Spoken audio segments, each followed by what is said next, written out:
Mário e Ludmila, por favor.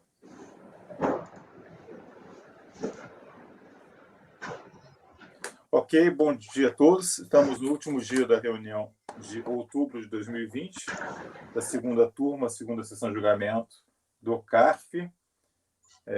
Uma sexta-feira, dia 9 de outubro de 2020. Eu vou fazer uma chamada para os colegas se apresentarem.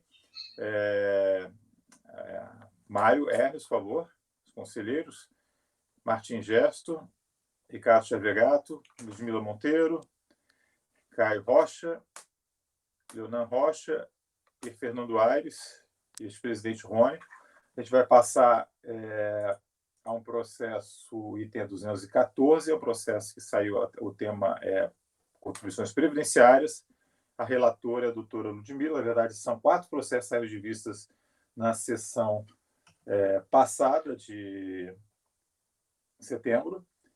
Então, acho que são bastante similares, mas a doutora Ludmila vai poder dar os detalhes, e os 4 saíram com vistas para o conselheiro Martim. Com a palavra, então, doutora Ludmila, por favor. Obrigada, presidente. Bom dia a todos. Esse processo foi um processo que teve sustentação oral na semana passada. São 4 processos idênticos. O primeiro, que está na pauta, de número 214, é a multa de CFL 34. O 215 é patronal e SAT. O 216 é empregados e o 217 é terceiros. A discussão central aqui é a questão do enquadramento, né? Se estaria ou não excluído da base de cálculo da incidência das contribuições previdenciárias esses aluguéis que a recorrente pagava a alguns dos seus empregados. Meu encaminhamento foi para negar provimento ao recurso, porque, no caso, a justificativa dada era de que esses aluguéis eram pagos porque havia uma necessidade de mão de obra de alta qualificação, o que fazia com que o processo seletivo para ingresso na empresa fosse feito de forma mais ampla. Não via aí, os aluguéis eram pagos em grandes centros urbanos, em sua maioria, São Paulo, Londrina. Então, são localidades, né, que não se justificaria esse pagamento desses aluguéis. É importante, eu acho que eu nem fiz isso no voto na época, mas é aquela distinção, né, do que é pago para o trabalho e do que é pago pelo trabalho. E aqui, no caso, o que eu vislumbro é que esses valores eles não poderiam ser decotados da base de cálculo, porque não tem uma necessidade para o trabalho desse pagamento desses aluguéis. Como a recorrente, de forma inadvertida, trata de terceiros, quando está sendo exigido nos autos da 215, que está só exigindo patronal e SAT, o encaminhamento foi de conhecer parcialmente do recurso, para, na parte conhecida, negar-lhe provimento. De igual forma, no 216, que é segurados empregados, o conhecimento também seria parcial e o encaminhamento seria de negativa de provimento. O 217, como ali está sendo exigido o INCRA, o conhecimento é integral, então o encaminhamento seria apenas de negar provimento. E na multa de CFL 34, que é o número 214, há um pedido de relevação, mas ausente a comprovação dos requisitos, né, aptos a relevar a penalidade, e também um pedido de não incidência de Selic. Mas, de toda sorte, a Selic está simulada, a questão da relevação não comprovou, então o encaminhamento dos 214 seria negar provimento ao recurso. Em síntese, é o que aconteceu, presidente. Aqui, com a palavra o Martim, que pediu vistas. Por favor, Martim. Bom, eu peguei vista desse processo somente para sanar uma dúvida que eu teria no caso. Aqui, a legislação ela fala, na Lei 8.212, no item 28, parágrafo 9º, item E, a linha, meio complicado aqui, né? M, né? Os valores, que não integraria o salário e contribuição, os valores correspondentes a transporte, alimentação e habitação fornecidos pela empresa a empregado contratado para trabalhar em localidade distante de sua residência, em canteiro de obras ou local que, por força de atividade, exige deslocamento do Estado, observadas as normas de proteção estabelecidas pelo Ministério do Trabalho. Então, o meu entendimento é um pouco diferente da relatora, mas acho que, no fundo, a gente acaba concordando. O que acontece? Eu entendo que nada impede de um empregado, a empresa, vou pegar exemplo de estados aqui, empresa de São Paulo contrata alguém da Bahia para trabalhar em São Paulo. Contratou o empregado para trabalhar em local distante de sua residência. Nesse caso, se aplica a legislação e haveria isenção.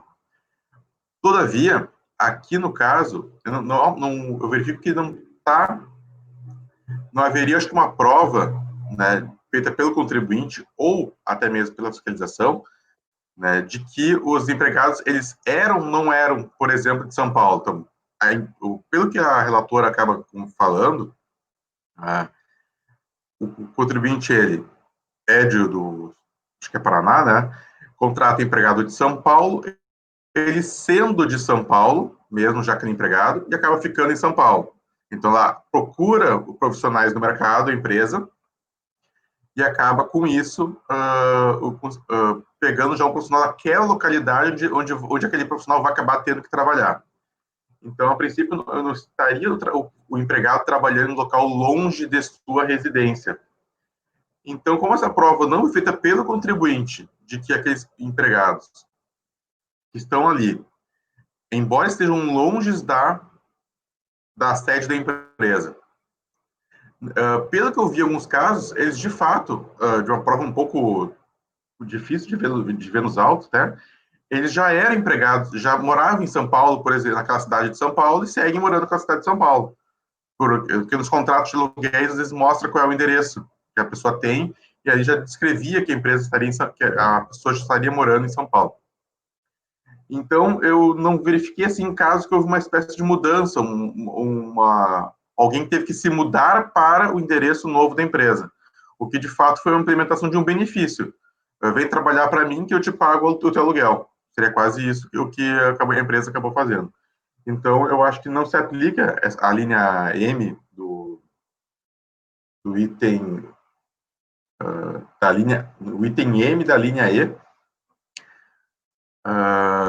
por as razões expostas, porque eu acho que não houve, de fato, uma mudança onde o empregado tenha passado a trabalhar em localidade distante de sua residência. Pela prova dos autos, essa prova não foi feita. Então, em razão disso, eu não venho como dar provimento ao recurso, como eu achei que poderia ser na sessão passada. É como voto, então acompanho na relatora. Mas eu vou comer pelas conclusões, porque meu fundamento é um pouco diferente. Ok. Os demais estão prontos para votar? Doutor Mário? Eu não sei se eu já votei antes, mas eu acompanho a relatora. Bom, não tem problema, a gente refaz a votação aqui. Martim acompanha pelas conclusões. Ricardo? Acompanha a relatora. Caio? Acompanha a relatora. Leonan? Eu acompanho pelas conclusões, presidente. Juliano? Acompanha a relatora, presidente. Eu também acompanho. Então, ficou na unidade de votos, negar provimento, e o Martim e Leonan votar pelas conclusões. Vamos para o item, então, 215, da mesma empresa, Ludmila.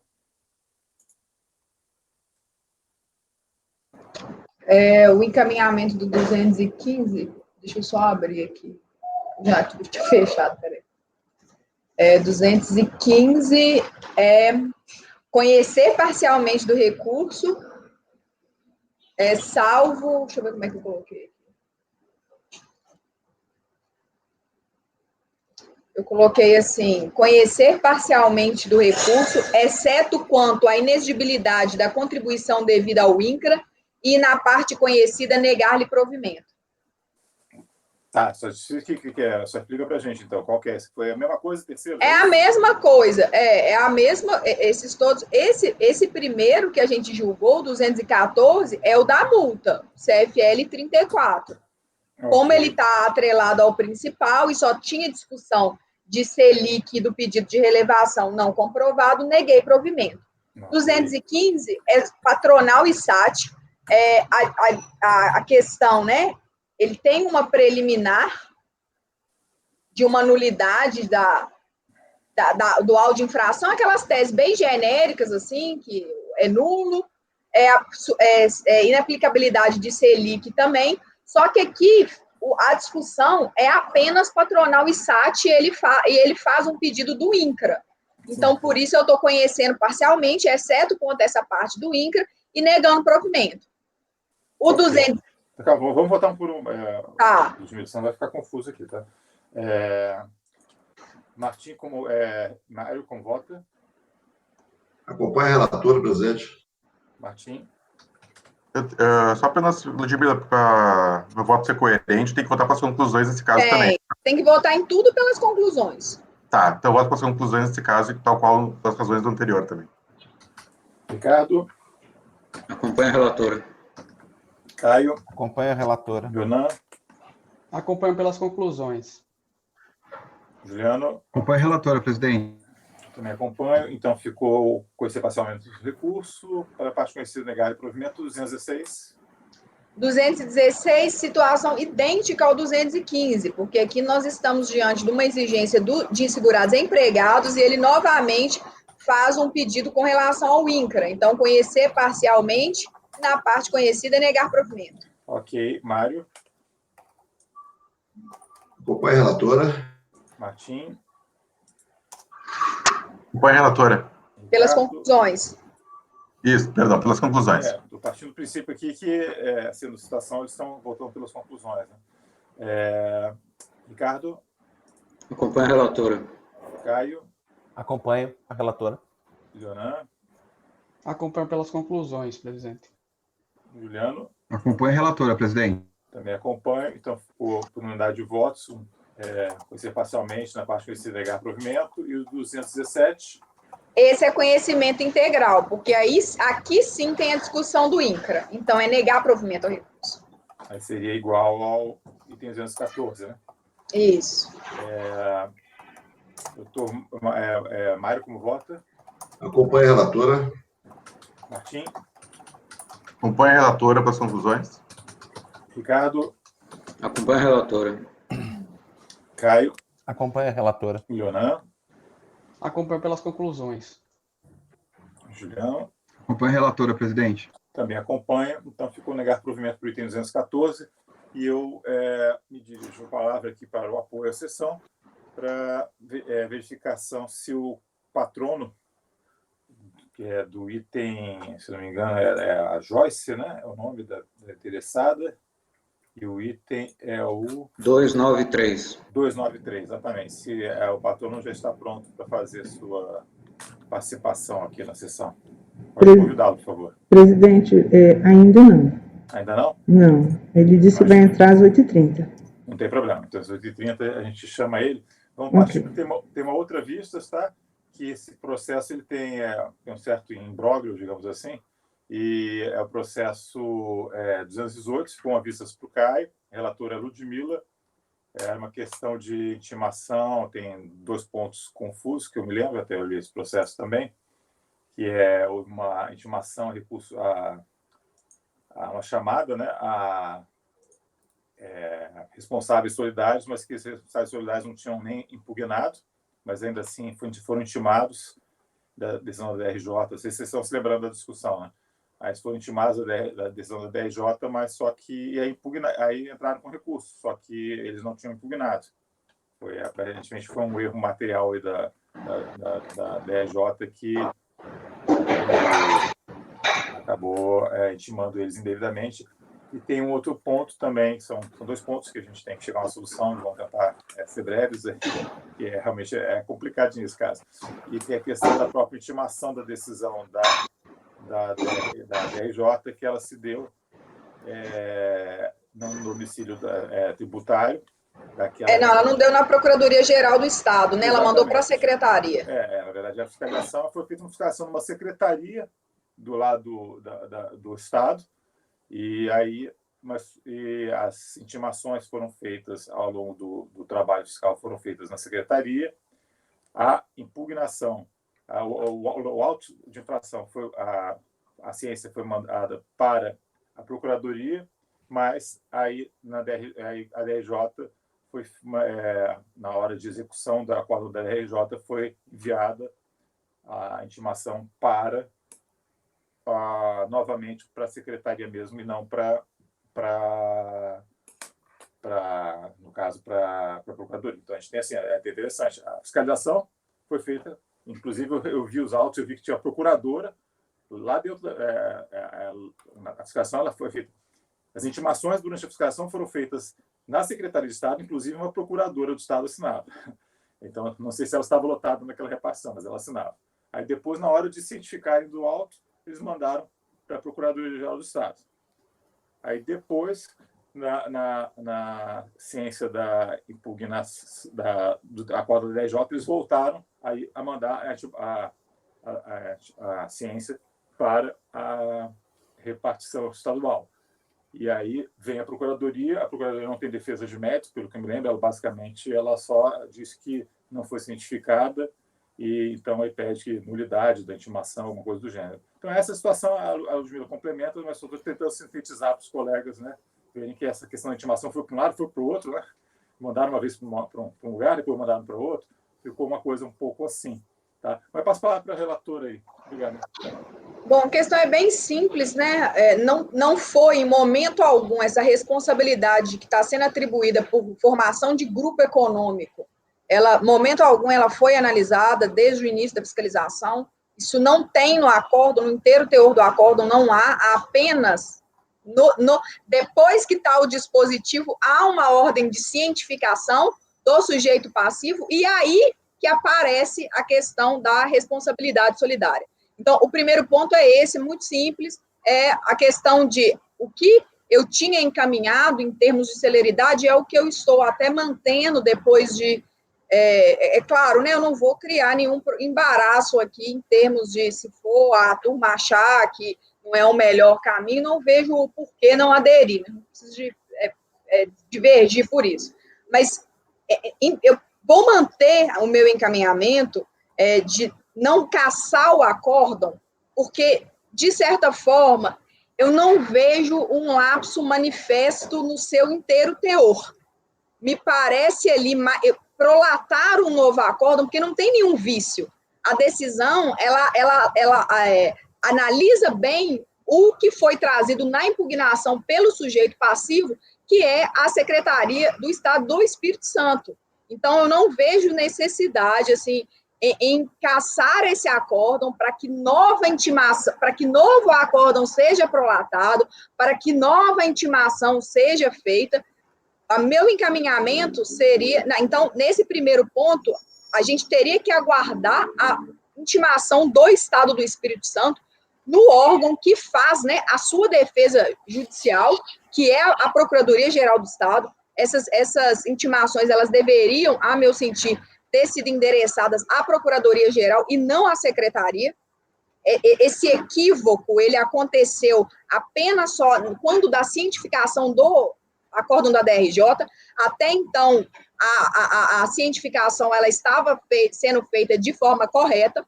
Então, para resolver esse problema, né, para sanar esse problema de forma mais célere, eu declararia a nulidade só a partir da citação. Então, seriam porque o problema é que o Estado do Espírito, se ele tivesse apresentado razões de mérito, eu poderia até convalidar isso e reconhecer a intimação dele como a impugnação intempestiva dele como sendo tempestiva e já apreciar o mérito, mas ele não fez isso. Ele fez um recurso voluntário se insurgindo apenas quanto o vício na intimação. Então, meu encaminhamento seria, né, há uma nulidade, a meu ver, a partir da ordem do comando de intimação. Então, eu decretaria nessa nulidade da intimação expedida para a cientificação do acórdão, abrindo-se a vista, então, ao Estado do Espírito Santo para que ele apresente o recurso voluntário dele. e a questão dos solidários seriam decididos quando o Estado do Espírito Santo apresentasse as suas razões recursais. Esse seria meu encaminhamento. Realmente eu tenho um entendimento um pouco diferente. Eu vejo, ainda que a assessoria jurídica, seja a Procuradoria do Estado, etc., eu não acho que o processo administrativo fiscal tem regras próprias para intimação e não confere um tratamento privilegiado ao sujeito passivo do órgão público ser intimado na pessoa do procurador. Eu acho que pode ser perfeitamente possível e é o que se faz, intimar na repartição, independentemente de qualquer coisa. Tanto que a fiscalização se deu aí. Na verdade, acho que se houve algum erro, acho que pode ser intimado na Procuradoria, mas pode ser intimado também na repartição, não vejo nenhum problema. Pelo contrário, acho até que no domicílio tributário, o domicílio tributário da repartição não é a sede do órgão, não é do órgão, mas sim a repartição mesmo. Se tem uma regra, a INSS tinha à época, tinha normas específicas em relação a isso. Eu até anotei, ela tinha aqui, tinha notado isso aqui, a edição normativa INSS 65/2002 dizia que a nota fiscal de lançamento de débito deveria ser feita distinta para cada órgão. E a INSRP 3/2005 mandava intimar no domicílio tributário que é atribuído pelo CTN, né? Então, assim, eu acho que as intimações no curso do procedimento administrativo fiscal têm regras próprias e são feitas no domicílio tributário. Então, não vejo aí nenhuma nulidade nesse sentido. Então, se a única alegação da Procuradoria é essa, meu caminho seria até por negar provimento. E em relação à questão da questão dos recursos voluntários dos solidários, eu simplesmente não conheceria, né? Eles não fazem parte da LID, não. Acho que eu não conheceria os recursos voluntários. E quanto ao recurso voluntário do sujeito passivo, eu não conheceria. Desculpa, eu negaria provimento. Mas a Ludmila quer falar, eu quero falar também, não sei quem fala primeiro aí. Pode falar da Ludmila, talvez queira fazer algum contraponto. O contraponto, né, porque até então, antes eu achava que... eu lembro que o Mário se insurgiu contra essa questão da intimação, só para explicar qual que é o fundamento, né, de dirigir essa intimação à Procuradoria do Estado. Isso é um comando constitucional, artigo 132, ele fala, né, que quem faz a defesa do Estado, do Distrito Federal, é a Procuradoria, e esse dispositivo ele é replicado na Constituição Estadual do sujeito passivo, que agora a gente está apreciando, e de igual forma, o Código de Processo Civil, à época vigia o de 73, o comando, né, como não poderia deixar de ser diferente, analisando o que consta na Carta Constitucional, é que a representação ativa e passiva em juízo dos estados é feita pelos seus procuradores. Então, foi esse o fundamento invocado pelo Estado do Espírito Santo, fundamento esse que eu estou acolhendo, e a gente tem um precedente aqui deste Conselho nesse sentido, reconhecendo uma nulidade de um auto de infração que não foi dirigido ao órgão que faz a representação dos estados, que é a Procuradoria, só para justificar o fundamento desse... Não, tranquilo. Eu ainda acho, só reforçando meu ponto de vista, eu acho que o processo administrativo tem normas próprias para intimação, independentemente disso, sim. Mas, enfim, o Caio, por favor, com a palavra. Eu queria tocar justamente nesse assunto que, Rony, você está colocando. De fato, a IN 65 trazia essa determinação de fazer o lançamento separado por órgão, e eu não sei se vocês estão lembrados, quando nós julgamos a primeira vez isso aqui, eu mencionei que a Previdência teve diversos, assim, não foram um ou dois, foram assim, muitos problemas com relação a isso. Muitas nulidades com relação a isso, tanto é que essa regra foi modificada. Essa regra da IN 65, ela foi modificada depois. Eu não vou ter aqui agora para te trazer, eu não lembro se isso foi por IN, se foi uma orientação apenas para... mas nós tivemos, nessas reuniões agora, de outubro, Nós tivemos um caso desses. Acho que ninguém reparou isso, eu reparei porque me chamou a atenção. Nós julgamos eu não me lembro se foi acho que foi um município, eu não lembro qual que foi, não sei se foi Itaquaquecetuba, em que havia um mandado de segurança, porque o lançamento inicial tinha sido feito contra a Câmara Municipal de Itaquaquecetuba. Não foi esse. Então não foi esse, Não, mas nós tivemos um outro julgamento e que tinha. Está passando acho que foi em outra reunião. Itaquaquecetuba foi nessa.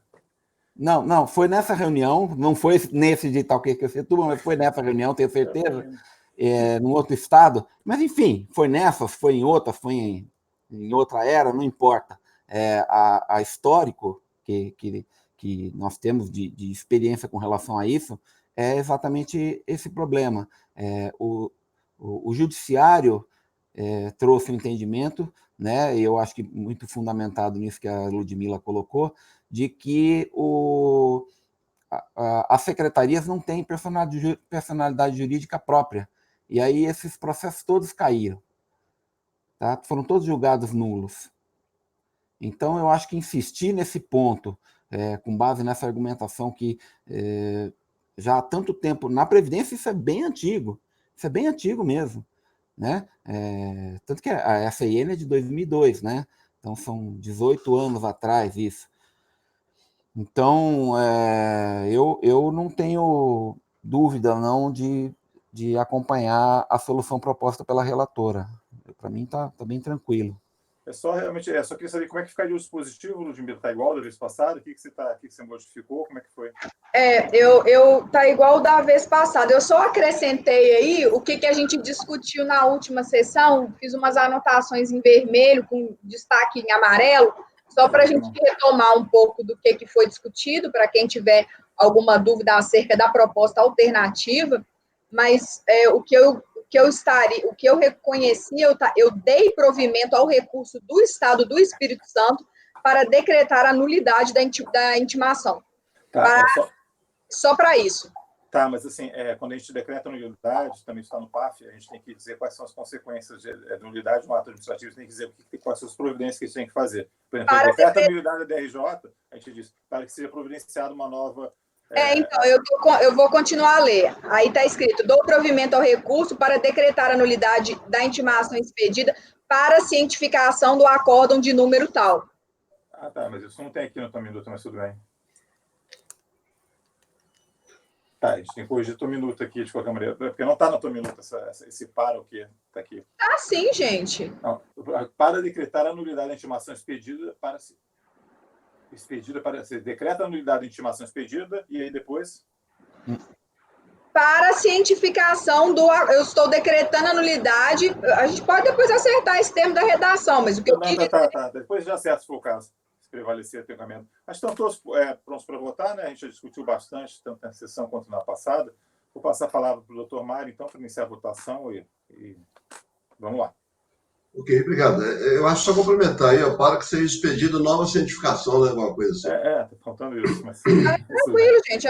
Pode fazer a modificação da forma que vocês acharem melhor. Não, tranquilo.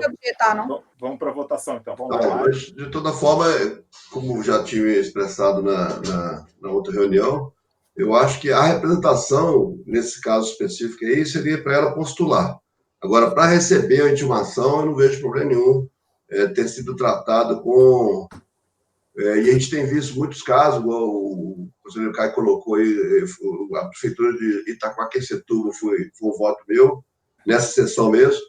Foi um caso um pouco diferente, porque a Câmara Municipal que tinha entrado com mandado de segurança para não pagamento das contribuições. E aí o Judiciário deu elegibilidade ativa da Câmara para efeito de que ela não era representação, né, tinha que ter sido o município. Então, o caso foi esse. Mas para receber intimação, não vejo problema nenhum, é o domicílio da inscrição no CNPJ. Eu acho que a postulação, sim, que teria que ter a questão do artigo da Constituição, a representação da Procuradoria. Então, eu vou divergir da relatora, com a devida vênia, e achar que deve continuar o julgamento. Ok. Martim? Eu acompanho a relatora, já tinha manifestado na sessão passada isso, eu acompanho ela. Ok, Ricardo. Acompanho a relatora. Caio. Acompanha a relatora. Leonan. Eu acompanho a relatora, para mim a descrição muito antiga, já Juliano. superada. Acompanho a relatora, presidente. Acompanha a divergência, então ficou por maioria de votos, fica dar provimento ao recurso do Estado do Espírito Santo para decretar a nulidade da intimação expedida, devendo ser realizada nova intimação voltada à Procuradoria-Geral do Estado dessa entidade. Pode ser assim? Então vamos passar agora, já são 8h30? São 8h30, acho que a gente pode chamar o patrono agora. Eu vou pedir para assistência, por favor. Sim, presidente, faria a convocação. Do item 292, né, se eu não me engano agora. Sim. 293. 293, né? Tá. Item 293 da pauta, doutor Eduardo, seu processo será julgado agora. Por favor, verificar a mensagem privada no chat.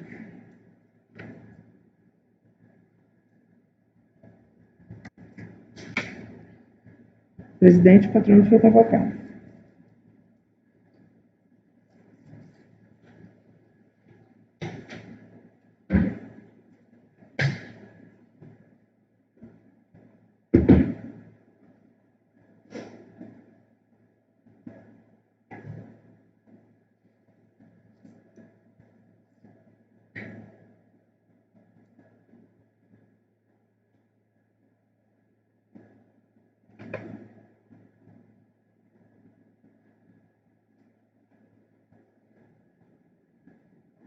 Item 293 da pauta, doutor Eduardo, seu processo será julgado agora. Por favor, verificar a mensagem privada no chat.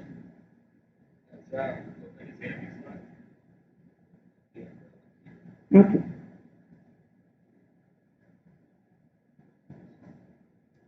O que ele falou, desculpa, não consegui entender.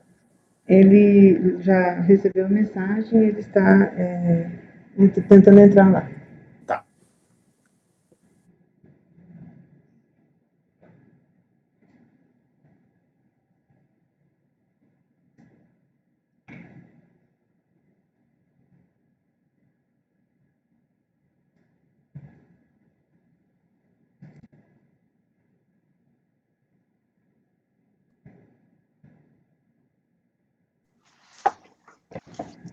Olá. Bom dia, doutor. Boa tarde. Bom dia. Bom dia. Como vai? Tudo certo. O senhor está pronto para acompanhar? Estou pronto, sim. Tudo certo. Perfeito. Tá bom. Então, vou passar a palavra para o ator, né? O doutor Ricardo Chavegato, item 293 da pauta, interessado Joyce Iguel de Castro Andrade. Por favor, doutor Ricardo. Obrigado, senhor presidente. Bom dia ao patrono. Senhores, tratamos aqui, então, de um recurso de ofício. No caso, interposto pela Fazenda Nacional, a interessada a senhora Joyce Iguel de Castro Andrade. Foi um recurso de ofício interposto contra acórdão que considerou, por unanimidade de votos, procedente uma impugnação diante do auto de infração de imposto de renda da pessoa física acerca de acréscimo patrimonial descoberto, cujo valor originário nos remete a julgamento em sessão virtual. Em sua essência, retiro do relatório da decisão a sucinta apresentação dos fatos que claramente nos esclarece do que se trata. Conforme consta do auto de infração, segundo a DRJ, o imposto decorre de omissão de rendimentos, tendo em vista a variação patrimonial descoberta, em que se verificou excesso de aplicações sobre origens, não respaldado por rendimentos declarados comprovados no mês de dezembro de 2005. E conforme o tema de investigação fiscal, a auditoria destaca: foram aceitos por essa auditoria os documentos que puderam ser ratificados com as informações prestadas pela fonte pagadora, por meio da DIPJ. E foi acolhido somente um certo valor decorrente dos lucros e dividendos distribuídos pela empresa Ultra Sociedade Anônima Participações. Diante do auto, continua a DRJ, foram interpostos argumentos impugnatórios, dos quais eu destaco: a fiscalização pautada no fato de que as fontes pagadoras tenham deixado de informar em suas DIPJ os pagamentos de dividendos adicionais, bem como a bonificação de ações, e glosou esses rendimentos isentos. Abordando o tema dividendos pagos, alega interessada. Dividendos pagos em ações da empresa Ultrapar. Se verifica no comprovante de rendimentos do ano calendário 2005, além dos dividendos pagos, devidamente reconhecidos pela auditoria, que a impugnante recebeu mais valores pagos pela outra sociedade anônima. Veja, são duas empresas. E que a auditoria desconsiderou. Por lapso, a outra sociedade anônima Participações declarou o pagamento do item 5 do comprovante, quando o correto seria item 4. Conforme se verifica na ata de reunião do Conselho de Administração, devidamente registrada, a distribuição das ações a título de dividendos é corroborada pela movimentação contábil extraída do livro diário Razão da Ultra S.A. Participações, conforme lançamento discriminado. Além disso, como também detinha participação direta no capital social da Ultrapar Participações, conforme documentação aposta e de IPF 2006, de composição acionária da empresa, a impugnante fez jus a recebimento adicional de mais ações preferenciais, conforme se extrai do demonstrativo de bonificações de ações da empresa citada. Assim, com lastro nessas operações de absoluto rigor jurídico, a impugnante declarou em sua declaração de pessoa física, em 2006, o recebimento, conforme deveria ser declarado. E também passa a impugnação a abordar recebimentos em espécie. A impugnante recebeu igualmente dividendos da empresa Ultrapar Participações pago em espécie, conforme se extrai da anexa ata de reunião do Conselho de Administração da mesma, registrado em JUSESP. E entende que assim recebeu dividendos pagos em espécie, conforme atesta tanto o anexo comprovante de depósito em dinheiro, realizado em conta corrente do Banco Itaú, mantida pela impugnante com seu marido, quanto em contabilidade. A distribuição de dividendos em espécie, corroborada pela anexa movimentação contábil, extraída do livro diário da Ultrapar Participações. Tendo em vista que a distribuição de lucros ou dividendos é isenta do imposto de renda, a impugnante declarou corretamente. E também levanta o item improcedência da glosa. A despeito da farta comprovação de pagamentos de lucros ou dividendos em ações feitos pela empresa Ultra, da bonificação de ações promovidas pela Ultrapar e da distribuição de lucros em espécie da Ultrapar, a auditoria rejeitou a prova de documentação apresentada e glosou esses rendimentos isentos. Continua impugnante. Diante dos documentos apresentados, durante a fiscalização, a auditoria objetou simplesmente que não foram suficientes, uma vez que não houve a contabilização dos valores supostamente distribuídos. Ou seja, a fonte pagadora não teria informado esses pagamentos de lucros ou dividendos na ficha correta de sua DPJ. E a auditoria presumiu, segundo a interessada, que esses pagamentos não teriam sido contabilizados pela companhia, desprezando todos os demais elementos apresentados. Ocorre que, com as deliberações para a distribuição dos lucros e dividendos, todos esses pagamentos foram devidamente contabilizados pelas empresas, tanto a Ultra quanto a Ultrapar. Então, o equívoco no preenchimento e declaração pela fonte pagadora, que é um terceiro em razão impugnante, e que teria deixado de informar o pagamento de dividendos, não poderia comprometer a lisura de suas declarações. Continua a interessada. Já a distribuição de dividendos em espécie, feita pela Ultrapar, deixou de constar em sua declaração de pessoa jurídica, pelo fato de que existem normas instrucionais de preenchimento da IPJ nesse sentido, que a ficha deve ser preenchida apenas com os dados maiores dirigentes, que não seria o caso da interessada, que, de acordo com o demonstrativo de distribuição de dividendos emitido pela Ultrapar, a impugnante tem apenas 0,33% do capital da mesma. Então, entende que todos os pagamentos foram devida e comprovadamente contabilizados. Os documentos acostados aos autos, segundo a interessada, atos societários, comprovantes de pagamento e correspondências de registros contábeis, comprovam operações realizadas e modelos duplos de bonificações de ações distribuídas. E entender que a declaração do imposto de renda da pessoa jurídica seria a única fonte de prova da distribuição dos dividendos e da bonificação de ações, equivaleria a tolher seu direito à ampla defesa. Diante de tais argumentos, a TRJ proferiu um acórdão que deu provimento à impugnação e exonerou o lançamento, com a seguinte redação: acréscimo patrimonial, tributáveis quantias provenientes do acréscimo patrimonial da pessoa física, quando o acréscimo não for justificado, não tributáveis que venham na fonte. Não é o caso, foi justificado. Então, a impugnação está procedente. Merece destaque alguns pequenos pontos do voto do acórdão neste momento. No tocante ao alegado recebimento de dividendos da Ultrapar, acata-se o argumento com base em ata da reunião do Conselho de Administração da Ultrapar, de 16 de fevereiro de 2005. Outro destaque, perdão. que eu quero demonstrar com isso? Que a DRJ fundamentou seu voto analisando outros documentos que não a declaração, que são os documentos contábeis e as atas de reuniões. Destaco ainda que houve, então, interposto a recurso de ofício, tendo em vista o valor do tributo exonerado pela DRJ, e há alguns incidentes processuais. Intimada a decisão de primeira instância, a interessada não suscitou argumentos recursais até a presente data. Verifique-se nos autos apenas juntada de seu pedido de preferência por idade e verifica-se ainda a apresentação de memoriais pela interessada, clamando pela negativa de provimento ao recurso de ofício. É o relatório, senhor presidente. Ok. Doutor, com a palavra, por favor. Bom dia a todos, bom dia, senhor presidente, bom dia, doutor Ricardo e demais conselheiros. Bom, a questão já foi muito...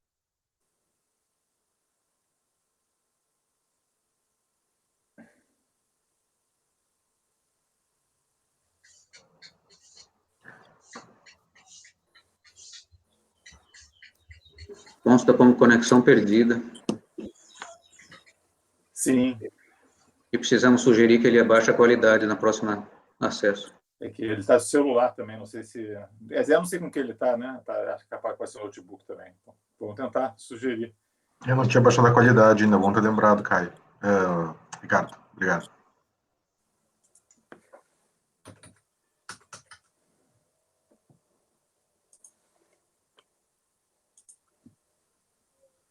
Vamos aguardar um pouquinho.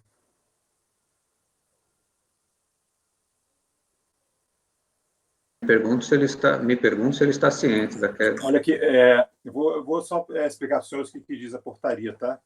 Nesses casos. Portaria CARF 17296/2020, tá? Artigo 9º. Eventual interrupção, estou lendo. Eventual interrupção da participação do patrono na videoconferência sem o restabelecimento da comunicação em até 5 minutos implicará a continuidade do julgamento do processo, independentemente do retorno do patrono à sala, registrando-se em ato ocorrido, ok? Então, ele tem 5 minutos para voltar, senão a gente prossegue. Tá?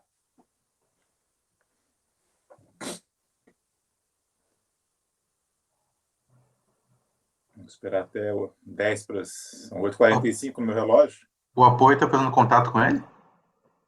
Vou até falar. Bem lembrado. A Tereza está entrando em contato com ele? Não, presidente, ele já saiu da sala de espera, não tenho como fazer contato. Tá. Ele deve estar reiniciando tudo. Vamos aguardar até 8h50. Sim, e quando eu conversei com ele na sala de espera, eu pedi que quando ele entrasse na sala de julgamento, que fizesse o gerenciamento de qualidade. Ele está no iPad também. No iPad é complicado de... Eu vi pela imagem parecer ser iPad, assim, a gente vê como é que é a carinha. Mas... Fala, Juliano. Tomara que ele tenha reparado, né? Senão ele vai terminar tudo e depois vai reparar que... Enfim, a gente tem uma previsão normativa que temos que obedecer. Então, ele não retornando, paciência. É registrado em ata.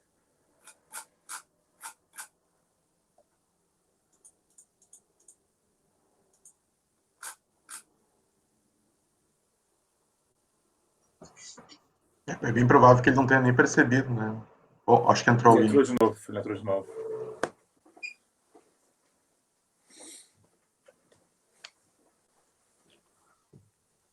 Olá, senhores. Acho que voltou. Vocês estão me ouvindo? Sim, voltou. Vamos... Caiu a luz aqui, aí apagou tudo. Desculpe. Tá bom, pode prosseguir, por favor. Problemas das novas fases. Bom, a impugnante Joyce Siegel, ela é da família dos fundadores do Grupo Ultra, composto ali pela companhia Ultragaz, Oxiteno, empresas já de bastante renome hoje em dia. Como que funciona a estrutura? Todas as empresas operacionais em 2005 estavam abaixo da Ultrapar, que é a holding do Grupo Ultra, com ações negociadas em bolsa, uma companhia aberta, e como acionista da Ultrapar, existe a Ultra SA, que tem 49% da Ultrapar, sendo que a Joyce Siegel, que é acionista da Ultra SA, tem 9,63% da Ultra SA. Então, invariavelmente, o que ocorre na Ultrapar acaba refletindo na acionista Joyce. Tá? O que aconteceu no ano de 2005? A gente está falando aqui de uma distribuição de dividendos de aproximadamente 15 milhões de reais, sendo que 5 milhões, em números redondos, foi reconhecido pela fiscalização e 10 milhões foram glosados, o que gerou o patrimônio, o recebimento de patrimônio a descoberto. Da onde surgem esses 10 milhões? A Ultrapar, ela fez um aumento de capital com incorporação de reservas, de lucros, e emitiu novas ações. Essas ações foram distribuídas aos acionistas, sendo que a Ultra SA tinha 49% da Ultrapar. E a Ultra SA distribuiu, na proporção de cada acionista dela, essas ações bonificadas. Tá? Esse valor é a parte mais relevante, chega em torno de 9 milhões e 500 reais, mais ou menos. Além disso, a Joyce também é acionista em uma pequena monta da Ultrapar, 0,33%.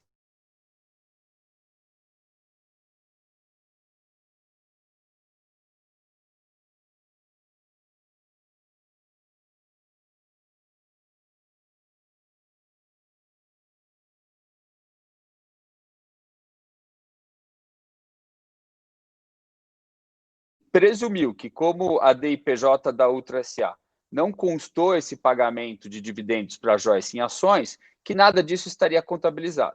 Quando, na verdade, tratou-se de um erro da Ultra SA no preenchimento da DIPJ, foi feito informe também com um erro no item que a gente já explanou aqui na defesa, mas a operação foi toda corroborada por atas de distribuição de dividendos, foi comprovado nos autos toda a movimentação contábil da distribuição dessas ações, afastando por completo a alegação de que não teria uma origem comprovada. A origem está absolutamente comprovada nos autos, com o número de ações, valor da distribuição, todas as atas registradas na junta comercial e todos os livros contábeis. A questão aqui é que a empresa Ultra SA cometeu um equívoco no preenchimento do DIPJ, a acionista não tem gerência nenhuma sobre a Ultra SA, ela não participa do preenchimento da DIPJ e ela não pode ser penalizada por um erro de fato, ainda mais na situação dos autos, em que foi tudo devidamente esclarecida pelos documentos aí que embasam a operação. Com relação à Ultrapar, não foi erro, o fiscal quis analisar uma distribuição em uma ficha que diz dos pagamentos para os maiores acionistas, e ela só tem 0,33% da companhia, ela não é o maior acionista, então, portanto, não deveria estar ali preenchido. A distribuição de dividendos dela está corroborada na contabilidade e nas atas de deliberação societária. Agradeço a todos e reitero aqui o pedido de negativa de provimento ao recurso de ofício, mantendo-se a decisão da DRJ que exonerou o lançamento, e me coloco aqui à disposição para qualquer esclarecimento de fato que se faça necessário. Ok, doutor. Muito obrigado pela participação, e eu vou passar a palavra para o relator, então, da continuidade da leitura do voto. Ricardo, por favor. Obrigado, senhor presidente. Inicialmente, peço desculpa pelo erro de pronúncia do nome de família da interessada, por desconhecimento de minha parte. Bem, dessa forma, conheço o recurso de ofício, tendo em vista o disposto na normatização que prevê a análise do recurso por valor de alçada. E diante de todas as alegações do contribuinte, dos documentos juntados ao processo, conclui que a DRJ tem plena razão em sua decisão de reconhecimento de origens, como já bem explanado em seu voto, do qual, neste quesito, por sinal, adota como razão de decidir, conforme facultado no artigo 57, parágrafo 3º, inciso 3 do RICARF, e conforme a disposição a seguir, das quais destaco os seguintes pontos. Do confronto da DIPJ da empresa Ultra Participações do exercício 2006, ano calendário 2005, folhas, com o documento apostado também aos autos, acata-se a alegação de que houve diminuição da reserva de lucros a realizar. Diante do exposto, acata-se que a contribuinte recebeu a título de dividendos da Ultra Participações, além do valor já contabilizado pela fiscalização, ações da Ultrapar Participações. No caso, as ações recebidas representam um aumento do patrimônio do contribuinte, que tem como contrapartida rendimentos isentos não tributáveis, que justificam.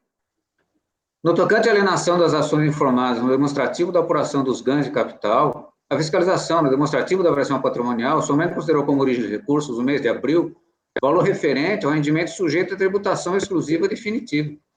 E, no caso, deveria ser considerado como origem de recursos do valor relativo a valor de alienação subtraído do imposto pago. Dessa forma, há, sim, um aumento de origem de recursos naquele mês de abril. No demonstrativo da variação patrimonial dos autos, apurou-se acréscimo patrimonial não justificado em dezembro de 2005, segundo a auditoria. Com o cômputo como origem de recursos dos valores em março e de abril de 2005, as sobras de um mês são aproveitadas nos meses seguintes. Assim, sinteticamente, em dezembro, as origens consideradas neste voto aumentam no mesmo valor o total das origens do mês, e não se apura acréscimo patrimonial descoberto dessa forma. Foi analisado pela DRJ tanto a contabilidade, as atas das reuniões das duas empresas, e chegou-se à conclusão de que os argumentos interpostos pela interessada são plenamente pertinentes. Lembro que, mesmo com alegações relativas a recebimento em espécie, há comprovante de movimentação financeira por instituições financeiras. Concluo da seguinte forma: portanto, compulsando os autos, ficou comprovada, através da aumentação abridônia, a possibilidade de afastar a glosa de rendimentos isentos não tributáveis apontada pela auditoria. Entende-se não merecer, pois, reforma, acordo recorrido, que fundamentalmente acatou os argumentos apresentados em sede impugnatória pela contribuinte e exonerou de ofício o valor do imposto de renda suplementar lançado na auto de infração. Senhor presidente, caminho no meu voto em sentido de negar provimento ao recurso de ofício. Ok, doutor, obrigado. Eu vou passar a votação, ou se alguém tiver algum debate, algum esclarecimento. Então, Mário, como vota? Acompanhe o relator, presidente. Martin? Acompanho o relator também. Eu também acompanho. Caio? Também acompanho o relator. Leonan? Eu acompanho o relator também. Juliano? Acompanho o relator, presidente. Também acompanho. Então, fica por unidade de votos negar provimento ao recurso de ofício. Agradeço, então, a participação do doutor Eduardo. E já peço para a relatora do item... Muito obrigado, senhores. Obrigado, doutor Eduardo. Bom trabalho. Item 219 da pauta, que retornamos agora. Ludmila, que interessado, Quincos, Comércio e Serviços. Vou falar a palavra, Ludmila. Obrigada. Esse processo foi eu não sei se a gente já jogou algo similar aqui. É um processo que há uma mudança de redação do artigo 291, que trata de relevação. Antes, tinha que fazer, bastava que fizesse o pedido de relevação do manejo da impugnação. Depois houve uma alteração nessa redação e passou a se exigir não só o pedido de relevação, mas como a prova da correção do vício no momento da impugnação. E aqui nós temos uma situação tanto quanto, a meu ver, aqui é de direito intertemporal. Eu vou pedir para ler, um se aproveita ao outro, são CFLs independentes do principal. Eu até tive que devolver um processo desse mesmo contribuinte, talvez fosse até mais oportuno julgar junto. Mas, enfim, então, trata-se de um recurso voluntário. O que for aqui valer aqui, o que for consignado aqui, vai valer para o próximo. Só para eu indicar a CFL, esse é uma CFL de 37, e esse é uma CFL 91, e o 220 é uma CFL 38. Então, trata-se de um recurso voluntário interposto pela Quincos contra um acordo proferido pela DRJ de Porto Alegre, que rejeitou a impugnação apresentada para manter uma multa de CFL 91 no montante de R$ 1.156, por ter informado na GFIP valores de remuneração de segurados empregados a maior do que efetivamente auferidos nas competências 7, 12, não. Quando do manejo da impugnação, foram acostadas as cópias das GFIPs relativas a determinadas competências e, ante a alegação de que as falhas haviam sido corrigidas, o processo foi baixado em diligência para averiguar e, através do escrutínio da prova documental, a veracidade das informações que foram suscitadas. Aí, a fiscalização, ela fala o seguinte, que a falta objeto da autuação, ela foi totalmente sanada em 16/10/2007. Isso está as folhas 110. Cientificada, ela deixou de se manifestar sobre as conclusões da diligência. Entretanto, as folhas 166 e 133 acostou cópia da decisão que nos autos da ação ordinária. Isso aqui é só depósito prévio. Ela fez uma ação ordinária para não ter nenhuma exigência de depósito prévio.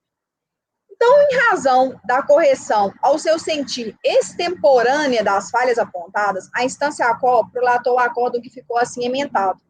Não é possível a relevação da multa correspondente à entrega de EFIP com valores a maior a título de remuneração, quando a empresa não corrigiu integralmente a falha dentro do prazo de impugnação. Intimada do acórdão, a recorrente apresentou o recurso voluntário dela, declinando teses que podem ser assim sumarizadas. Primeiro, ela fala que precisa ser relevado, porque ela corrigiu a falha.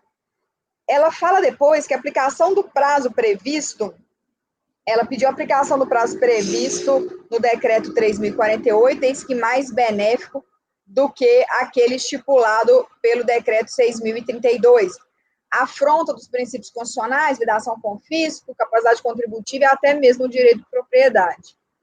Cerceamento de defesa, porquanto aqueles que contestam a penalidade aplicada e efetuam seu recolhimento fazem jus à redução, e pediu que fosse relevada a multa ou mesmo apenas para efeito de exclusão das parcelas indevidamente alocadas no pretenso crédito e ainda em caráter sucessivo, redução da multa no valor mínimo ante o cerceamento de defesa perpetrado.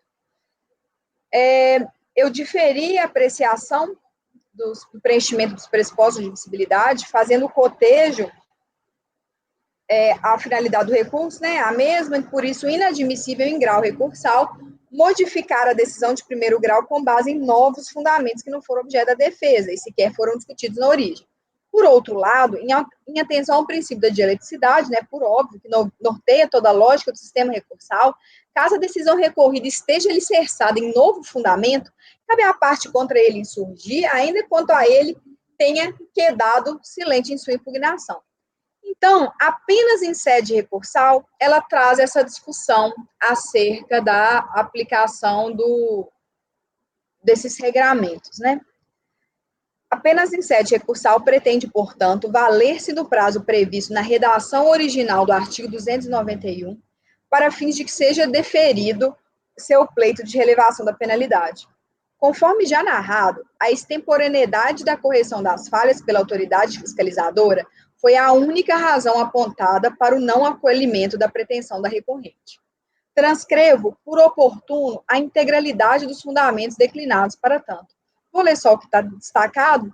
Ela explica justamente isso, que posteriormente, com a edição do decreto 6.032, que deu nova redação a esses dispositivos, a relevação passou, sem prejuízo das exigências referidas nas letras A, C, D do parágrafo anterior, a estar condicionada que a empresa houvesse corrigido a falha até o termo final do prazo para impugnação. No caso em tela, verifica-se que a impugnante, primeiro, requereu expressamente, dentro do prazo da defesa, a relevação da multa que lhe foi aplicada. Segundo, não teve nos autos de infração lavrado contra ela. E terceiro, não incorreu nas circunstâncias agravantes. Foram examinadas as últimas GFIPs, que foram analisadas, Então, por ter sido a impugnação apresentada antes da modificação legislativa, e tendo em vista os argumentos declinados exclusivamente em sede recursal, visam tão somente contrapor as razões deduzidas pela instância ACO, eu conheço do recurso presente os pressupostos de admissibilidade. Registro que, embora a recorrente tenha suscitado violação de princípios constitucionais e até mesmo de direito de propriedade, matérias essas cuja apreciação esbarra no verbete simular de número 2, em momento algum pretende que seja a sanção anulada, mas sim relevada, sob a alegação de ter cumprido os requisitos do artigo 291. Feitas essas anotações, passo a análise do ponto fulcral da tese devolvida a esta instância revisora. Decisão recorrida, em que pese tecer inúmeras considerações sobre a mudança promovida pelo decreto 6.037, no ano de 2007, no RPS, o fez sem qualquer menção aos marcos temporais relevantes ao deslinde da controvérsia. A meu aviso, somente em atenção aos fundamentos do direito intertemporal, há de ser aferida a plausibilidade ou não das razões recursais declinadas. Chamo a atenção para os seguintes fatos descortinados nestes autos. Então, a ciência da lavratura do auto de infração, ela se deu em 16 de outubro de 2016. Depois, ela apresentou a impugnação no dia 31 de outubro de 2006. Aí veio o pedido de realização da diligência em 18 de julho de 2007. Em 16 de outubro de 2007, ocorre a correção integral da falta e nós temos uma decisão da DRJ proferida em setembro de 2008.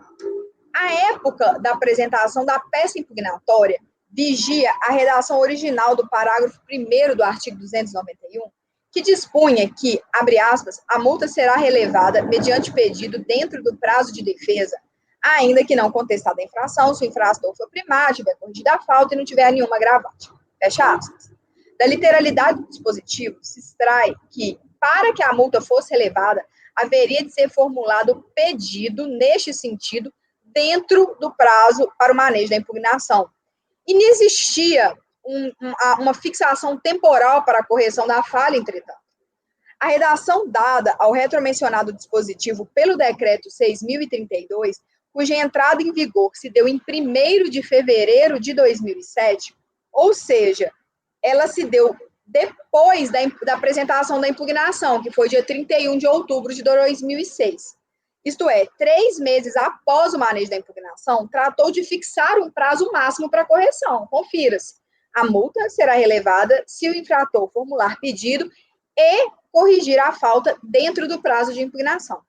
A conjunção aditiva aí é hialina ao sinalizar a necessidade da prática de 2 condutas. A primeira, de ser pleiteada a relevação, e a segunda, de ser sanada a falha. Ambas no trimpídio para o manejo da defesa inaugural no processo administrativo fiscal.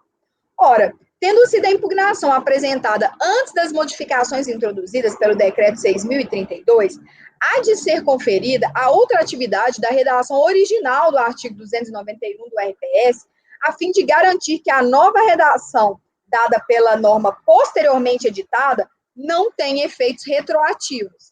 Conferir outra atividade à redação original do artigo 291 protege o ato que, malgrado tenha sido praticado sobre a vigência da nova redação, não passa de mera extensão de conduta que teve sua gênese sob o palio da lei anterior. Ao meu sentir, caso prevaleça o entendimento incrustado na decisão recorrida, estaríamos diante de uma aplicação retroativa de lei que ceifa a recorrente de qualquer possibilidade de ver relevada a penalidade aplicada. Teria ela que antever o futuro para, no momento da impugnação, pleitear a relevação e comprovar a correção da falha, de modo a atender os requisitos previstos em lei editada meses mais tarde. Tendo a autoridade fiscalizadora atestado que a falta de objeto de autuação foi totalmente sanada em 16/10/2007, há de ser relevada a penalidade nos termos da redação original do artigo 291 do Regulamento da Previdência. É o meu encaminhamento, então eu estou dando provimento ao recurso. Ok. Dúvidas? Ninguém tem dúvidas? Mário, por favor. Você tem algum precedente? Você chegou a ver de aplicação dessa norma aí, da redação original? Então, eu procurei essa questão de ultratividade, porque é uma situação bem típica, é muito peculiar, né? Porque ele apresenta uma impugnação da vigência da lei anterior, depois é baixado em diligência quando já tinha uma lei nova, ele preenche os requisitos da lei anterior, mas tem o seu direito negado pela redação do artigo novo. Esse processo me deu um certo trabalho justamente por isso, porque eu tentei achar algo similar, porque matéria de ultratividade geralmente é trabalhada muito no direito penal e no direito de família. Então, direito sucessório, na verdade, né? Então, a gente não vê, a única menção que a gente vê do direito tributário é aquela de TCD, Mário, assim, de Sim. a lei que vai aplicar a época de quando a abertura da sucessão e tal. E aqui, então, eu não consegui achar nenhum. Isso foi realmente uma construção que eu fiz, né, a partir desse instituto, para que fosse conferido. O que eu estou achando meio estranho, assim, como é que a pessoa pede, fala assim, eu estou pedindo relevação de acordo com o artigo tal que fala que se eu corrigir, mas eu vou corrigir ainda? Isso, Então, é o que aconteceu nesses autos. É isso que pressupõe que na hora que ela pede, ela tinha que ter corrigido. E aí, ela própria cita aqui, assim, estou divergindo aí, a IN3 que ela cita no pedido, na impugnação. Olha só a impugnação, o que ela fala? É a página 20. Conforme evidenciado pelos documentos anexos, a impugnante providenciou a correção da falta cometida. Não é verdade, né? Porque ela só corrigiu um ano depois. Não é isso? E aí ela cita a IN3, o artigo 656, parágrafo 1º, fala: constitui circunstância atenuante da penalidade aplicada à correção da falta pelo infrator até a data da ciência da decisão da autoridade que julgar o auto de infração. Né? E a multa será relevada, ainda que não contestada a infração, se o infrator formular pedido dentro do prazo da defesa e comprovar a correção da falta no prazo referido no caput. Então, a versão que tinha da IN3 era isso, seria até a data do julgamento do auto de infração. Né? Então, eu acho que a gente poderia usar também esse fato. E aí ver se a correção foi antes do julgamento do auto. Né? Foi. Caio, por favor, pode falar. Mário. Sim. Mário, essa redação da IN, ela está exatamente de acordo com a redação original do artigo 291. Tá? Havia um problema, dificilmente vai se ter jurisprudência disso aí, porque são processos bem antigos, eram feitos tudo processo em papel, e normalmente isso aí não acabava nem vindo para conselho, tá? Então dificilmente vai ter realmente. Só que a redação era essa, havia muito problema realmente. O contribuinte deixava para corrigir a falta, você estava lá redigindo a decisão, antes de você cientificar a decisão, o contribuinte vinha e juntava um documento dizendo que corrigiu a falta. Aí você tinha que refazer a decisão para poder, né? Por quê? Porque era até a data da decisão. Aí isso foi corrigido no meio do caminho, em 2007, para que a correção da falta fosse junto na impugnação. E aí depois o artigo foi revogado em 2009. Veja que a redação da IN3 é exatamente a redação original do 291. O caput do 291 fala isso. Ele pode corrigir a falta ele pode corrigir até a data da decisão. E nesses autos aqui, a Ludmila expôs isso. A correção da falta está aqui correção da falta, 16 de outubro de 2007. Decisão da DRJ, 10 de setembro de 2008. Ok. Então, é um caso bem... Ludmila, com a palavra novamente para esclarecimentos, depois a gente pode votar, eu acho. Tá, só esclarecendo, Mário, essa questão que você colocou, eu acho que essa sua preocupação, ela é a prova da mudança legislativa. Essa má redação, ela veio a ser sanada posteriormente, e é justamente, né, rege, né, o princípio norteador do direito tributário, legalidade. Na legalidade, o que estava na redação original? Não tinha um prazo ali, tanto é que isso veio a ser posteriormente corrigido para colocar um prazo, mas quando ele apresentou a impugnação não tinha, daí o porquê do encaminhamento.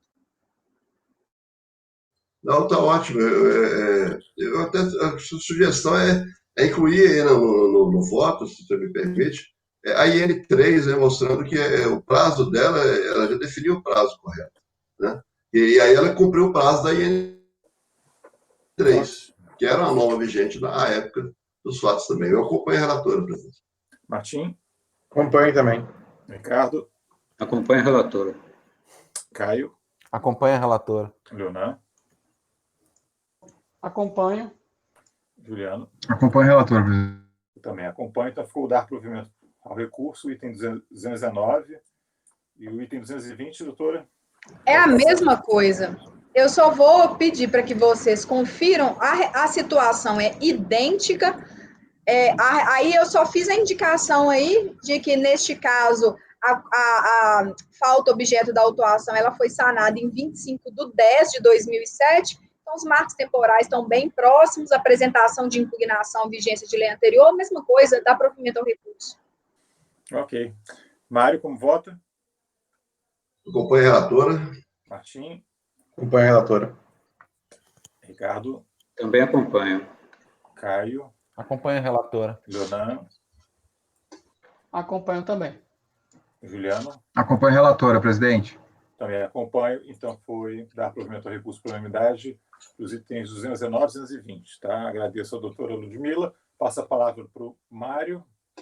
Item 221, são 2 processos, mesmo interessado. O tema é imposto da pessoa física. O interessado é Roberto Carlos Castanharo. Está com a palavra o doutor Mário a partir de agora.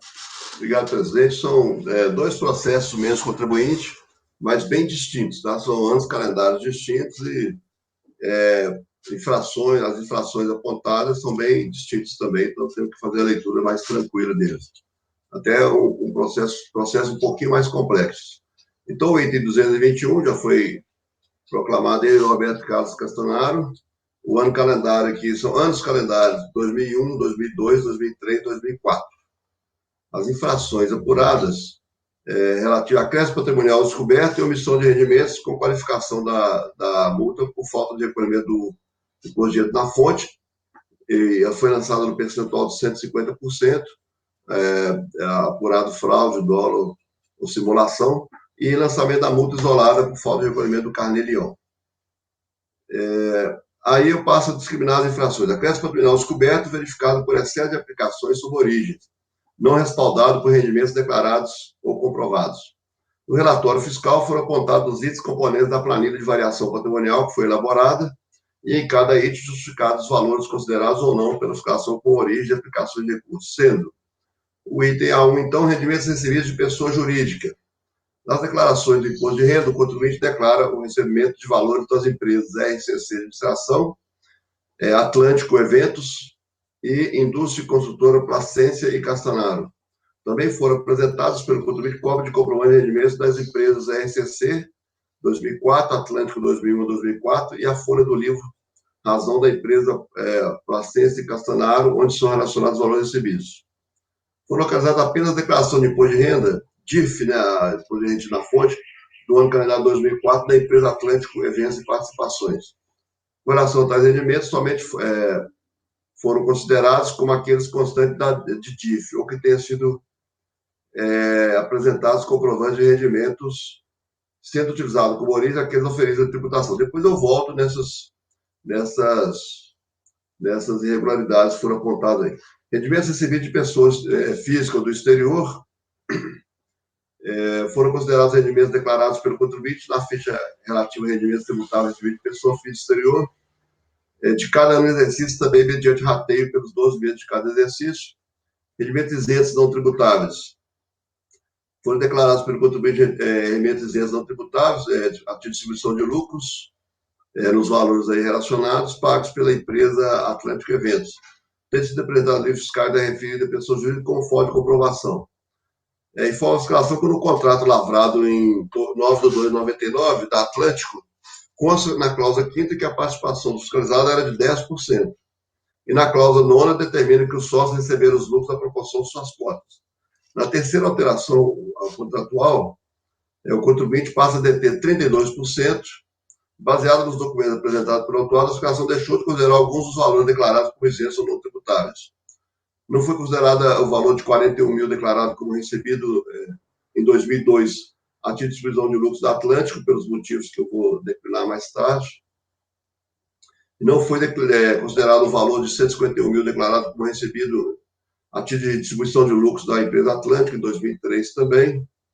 Em 2004 também não foi considerado o valor de 304 mil como distribuição de lucros da mesma empresa.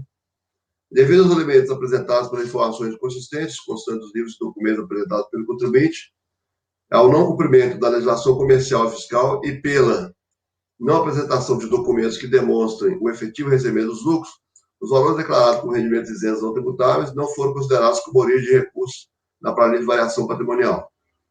Rendimentos obtidos apurados pela verificação e alienação de bens. Foram computados como origem os valores apurados a título de omissão de rendimentos atribuídos a sócios da empresa e os valores relativos à venda de 500 cotas da pessoa jurídica RCC, no valor de R$ 800. Empréstimos obtidos, contrato de mútuo, foi desconsiderado o mútuo declarado pelo autuado no valor no ano 2003, no valor de R$ 100 mil, supostamente contraído da RCC, devido à ausência de apresentação de provas inequívocas. Saldo em conta corrente foram considerados o saldo das contas bancárias, saldo em dinheiro, intimado a comprovar os valores descritos como dinheiro em moeda nacional, inflamado em 2001 a 2004, o contribuinte limite-se a responder que constam da declaração de bens dos anos calendário em questão os valores efetivamente em caixa.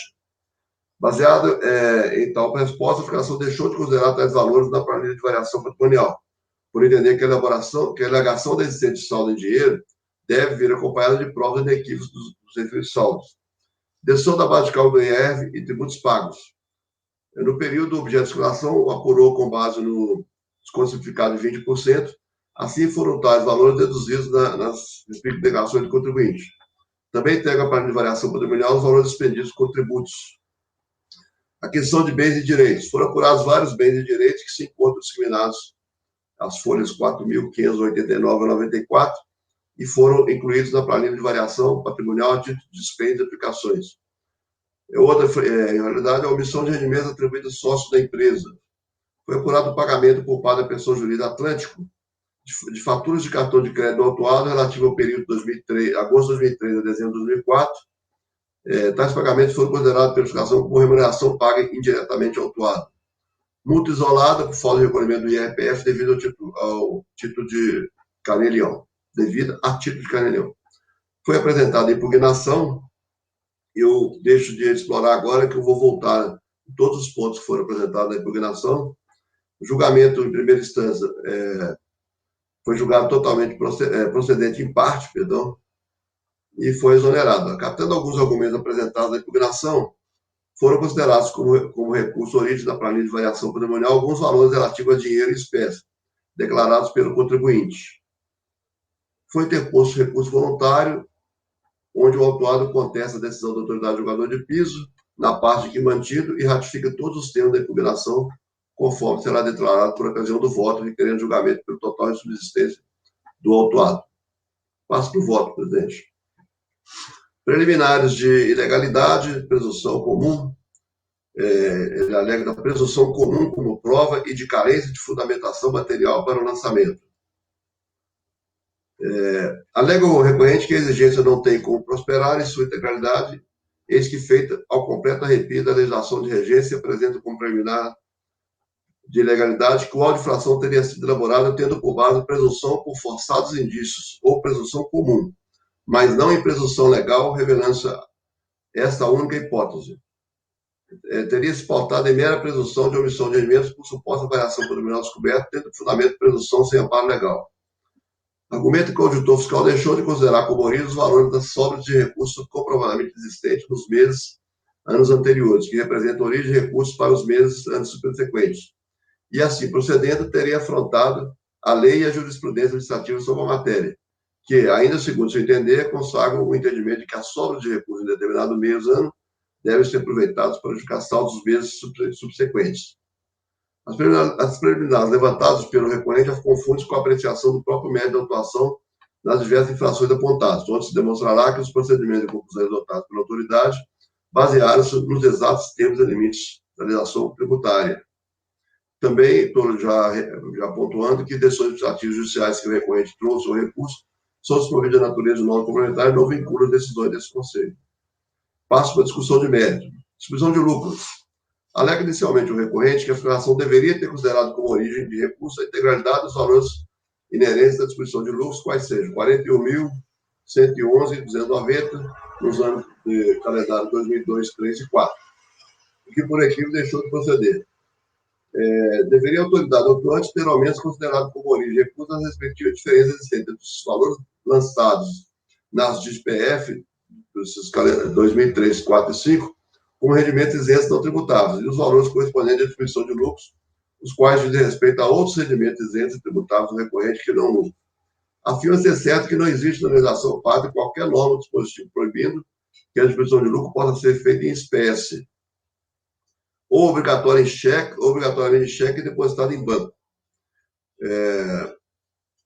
Informa que antes tais previstos legais, os sócios da empresa Atlântico elaboraram a assembleia conforme a ata já juntada, datada de 3 de setembro de 2004, objetivando a apreciação e consequente aprovação das cotas do administrador e deliberação sobre as demonstrações contábeis dos exercícios 2000, 2001, 2 e 3, conforme escritura pública de declaração, igualmente anexada, confirmando o lapso da ausência do registro de ata à época na Junta Comercial de Santa Catarina. O derradeiro ressalta que a distribuição de lucros em voga responde demonstrada de forma extreme de dúvida através de competente e farta documentação hábil e idônea, tendo também sido efetivamente contabilizado na escrita da empresa Atlântico, o que de tudo já foi dado conhecimento à auditoria durante o transcorrer do procedimento. A infração foi acertadamente apreciada pela autoridade julgadora de PIS no seguinte termos: o contribuinte, ao contestar o lançamento, não rebate a questão fundamental da disputa de lucros, levantada pela autoridade, qual seja a não existência de lucros acumulados de períodos anteriores a distribuir, uma vez que nos períodos fiscalizados não houve prejuízo ou lucros irrisórios, e não apresenta em sua defesa qualquer justificativa relativa à operação de recomposição de saldo de lucros acumulado a se contrapor à fundamentação da autoridade, para não reconhecimento desse saldo. Se a empresa tinha lucros a distribuir, por não possuir, se a empresa não tinha lucros a distribuir, por não possuir nem lucros acumulados, nem lucros dos períodos, não é possível reconhecer os valores declarados pelo contribuinte como rendimento isento não tributado. A cópia da ata da Assembleia dos Sócios e a escritura pública de declaração, por sua vez, trazidas aos autos pelo contribuinte, não são hábeis a comprovar que a empresa tinha efetivamente lucros acumulados de períodos anteriores a distribuir. Dessa forma, a alegação do contribuinte de que a ARA autorizou a distribuição de lucros em percentuais distintos do estabelecimento do contrato social restou vazia. Também não foram considerados tais valores pelo fato de que nem o contribuinte nem a empresa da qual é sócio lograram comprovar o efetivo pagamento e recebimento dos valores declarados como rendimentos isentos ou tributáveis. Os fatos registrados na escrituração da pessoa jurídica, da qual o contribuinte é sócio, são tidos como verdadeiros desde que respaldados por documentação hábil e idônea. O simples registro da distribuição de lucros, na escrituração da empresa e a informação na declaração do sócio, por si só, não são suficientes para comprovar a saída do numerário da pessoa jurídica e ingresso no patrimônio da pessoa física do sócio. Conforme é esclarecido pela autoridade lançadora, no contrato lavrado em fevereiro de 99 da Atlântico, consta na cláusula 5ª que a participação do fiscalizado era de 10%, e na cláusula 9ª determina que o sócio receberia os lucros na proporção de suas cotas. Na terceira alteração, houve uma modificação no capital, passa a deter 32,5%, sendo que os valores declarados como distribuição de lucros não foram considerados pelos seguintes motivos. Ano calendário 2002, o valor de 41.385. Na declaração do Atlântico, do ano de PJ do ano 2002, não consta nenhum valor distribuído como lucro de dividendos. Consta na folha 135 do livro diário, assim como na folha 28 do Razão, o lançamento de 41 mil em 16/12 como pagamento a título de distribuição de lucro para o contribuinte, cuja contrapartida foi a conta ABN real. Entretanto, o contribuinte apresentou à fiscalização cópia de um recibo no valor de 41.385, datado de 2 de janeiro de 2013, portanto, 17 dias depois do lançamento da contabilidade, já em outro exercício, ano de 2013. Ou seja, de acordo com o recibo, o recebimento não teria ocorrido no ano de 2002. Não foi identificado qualquer crédito nas contas bancárias do contribuinte que coincidisse em aproximada data e valor do recibo apresentado à fiscalização. Tendo o valor saído da conta dos bancos da pessoa jurídica, só poderia ter sido emitido cheque ou depósito, transferência para o sócio. Porém, embora intimado para tal, o contribuinte não apresentou qualquer documento que demonstrasse o efetivo recebimento dos lucros, limitando a apresentação do recibo e tampouco a saída de tal valor da conta bancária da pessoa jurídica. Consta no artigo 24 da terceira alteração contratual que os lucros apurados serão distribuídos entre os sócios de acordo com sua participação societária. Assim, como os lucros distribuídos da empresa foram 94 mil, folha 1, segundo diário, e como o contribuinte detém 32% do capital, o fiscalizado poderia receber somente 30 mil, valores distintos da quantia declarada como lucros recebidos. No balanço patrimonial apresentado pela empresa no ano 2002, apurou-se um prejuízo de 3 mil. Dessa forma, a distribuição de lucros baseou-se em lucros acumulados, ou reserva de lucros. Entretanto, o contribuinte apresentou cópia dos livros Razão e Diário do ano 2000 e informou que, relativo ao ano 99, não havia escrito regular. Na análise do relativo dos lucros ou prejuízos acumulados, considerando a folha 2 do livro diário do ano 2000, consta que o saldo anterior de lucros acumulados é zero. Porém, a empresa lança como ajuste de credores de meses, semestres ou anos anteriores o valor de 440 mil. Depois apura um lucro no ano de 2000 no valor de 20 mil, lançando como lucro acumulado o valor de 450.935. Por sua vez, as folhas 103 a 105, o livro diário, o livro Razão número 1, a empresa lança diretamente na conta de lucros acumulados os valores referentes aos créditos dos contratos de locação de estande, aumentando ficticiamente o valor de lucros acumulados. Assim foram desconsiderados os lucros acumulados nesses anteriores, vezes que inexistentes, sendo que o autuado não apresenta qualquer justificativa ou contestação contra tal fato. No ano calendário 2003, foi declarado um lucro, o rendimento isento tributável, 151.027. Na DIRPJ da Atlântico, não consta nenhum valor distribuído como lucro e dividendo. Consta as folhas 64, 67, as 67 e 101 do livro diário da pessoa jurídica, os lançamentos de pagamento a título de distribuição de lucros para o autuado de 2.350 e 8.398. Ambos com contrapartida da conta ABN real. Também está registrado o pagamento do valor de 100 mil em 23 de 10 de 2003, cuja contrapartida foi a conta Caixa, totalizando 111 mil como distribuição de lucros do ano 2003. Conforme já explicado no artigo 24.3a da alteração contratual da Atlântica, prefeitura que os lucros apurados serão distribuídos entre os sócios de acordo com sua participação. Como os supostos lucros distribuídos pela pessoa jurídica no ano foram no valor de 111 mil e o autuado detinha 32% do capital, somente poderia ser distribuída a quantia de 36 mil. Consta a folha 64, a 67 e 101 do livro diário, o lançamento de pagamentos a título de distribuição de lucros para o autuado de 2.350 em julho e 8.900 também em julho. Também está registrado o pagamento do valor de 100 mil. Aqui, né? O autuado apresentou fiscalização em 22 de nove de 2006, cópia de um único recibo no valor de 111 mil reais, datado de 2 de janeiro de 2004, recibo emitido, portanto, 150 dias depois do primeiro lançamento na contabilidade e também já em outro exercício, ano de 2004. Ou seja, de acordo com o recibo, o recebimento não teria ocorrido no ano de 2013. Não apresenta qualquer documento que demonstre o efetivo recebimento dos lucros, cheque ou comprovante de depósito, e tampouco não foram identificados quaisquer créditos nas contas bancárias do contribuinte que coincidissem aproximadamente com a data do valor recebido. A distribuição de lucros se baseia nos lucros acumulados ou reserva de lucros de exercícios anteriores, porém, como explicitado acima, o lucro de exercício anterior é um lucro fictício, um lucro gerado inexistente. No ano de 2004, foi declarado rendimento isento tributável de 304 mil reais, 1.087. Na DIRPJ da Atlântico, consta 400 reais como lucro de dividendos. Por sua vez, na folha 41 do livro diário, o lançamento de 290 mil em 31 de março de 2004, como pagamento a título de distribuição de lucros para o autuado. Os lucros distribuídos na empresa foram de 290 mil no ano 2004. Como o contribuinte detém apenas 32,5% do capital social, o limite máximo de recebimento, de acordo com sua participação, seria de 94 mil. Porém, recebeu todo o lucro distribuído pela empresa no período. A pessoa jurídica foi intimada a comprovar o efetivo recebimento dos valores relativos à rubrica valor recebido de diversos no mês, constante do seu livro diário do ano 2004, no valor de 290 mil reais. Lançamento é esse que deu suporte para a distribuição do lucro da mesma data e valor. Não foi apresentado qualquer documento que comprovasse tal lançamento. Também o autuado foi novamente intimado a comprovar com documentos sábios idôneos o efetivo recebimento da distribuição de lucros. Em sua resposta, foi apresentada apenas cópia de um recibo datado de 15 de 10 de 2004.